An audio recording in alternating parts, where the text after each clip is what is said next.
National broadcast news India news update. കേരളത്തിൽ വീണ്ടും Covid ജാഗ്രതാ ഘട്ടം. ഇന്ന് 7 പുതിയ കേസുകൾ. ആകെ ആക്ടീവ് കേസുകൾ 1957. തിരുവനന്തപുരം. സംസ്ഥാനത്തെ COVID-19 കേസുകളിൽ ചെറിയ തോതിലുള്ള വർധനവാണ് ആരോഗ്യവകുപ്പ് ശ്രദ്ധയിലെടുത്തിരിക്കുന്നത്. ഇന്ന് പുതിയതായി റിപ്പോർട്ട് ചെയ്തത് 7 കോവിഡ് കേസുകളാണ്. ഇതോടെ സംസ്ഥാനത്തെ ആകെ ആക്ടീവ് കേസുകളുടെ എണ്ണം 1957 കഴിഞ്ഞ ആഴ്ചകളുമായി താരതമ്യപ്പെടുത്തുമ്പോൾ കേസുകളുടെ ഈ ചെറിയ വർധനവ് ആരോഗ്യവകുപ്പ് സൂക്ഷ്മമായി വിലയിരുത്തുന്നു. തിരുവനന്തപുരം, എറണാകുളം, പാലക്കാട് തുടങ്ങിയ ജില്ലകളിലാണ് കേസുകൾ കൂടുതലായി റിപ്പോർട്ട് ചെയ്യുന്നത്. രാജ്യത്തെ സ്ഥിതി.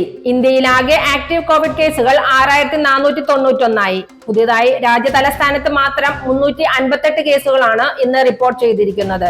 ആശ്വാസകരമായ രീതിയിൽ കഴിഞ്ഞ 24 മണിക്കൂറിൽ കോവിഡ് മൂലമുള്ള മരണങ്ങൾ റിപ്പോർട്ട് ചെയ്തിട്ടില്ല. ആരോഗ്യവകുപ്പിന്റെ മുന്നറിയിപ്പ്. ആരോഗ്യവകുപ്പ് വീണ്ടും പൊതുജനങ്ങളിൽ ജാഗ്രത പാലിക്കണമെന്നാണ് ആഹ്വാനം ചെയ്തിരിക്കുന്നത്. പ്രത്യേകിച്ച് വാക്സിൻ എടുക്കാത്തവരും മുതിർന്നവരും മാസ്ക് ധരിക്കുകയും സാമൂഹ്യ അകലം പാലിക്കുകയും ചെയ്യണമെന്നാണ് നിർദ്ദേശം. കൂടുതൽ വാർത്തകൾക്കായി തുടരുക നാഷണൽ ബ്രോഡ്കാസ്റ്റ് ന്യൂസ് ഇന്ത്യ.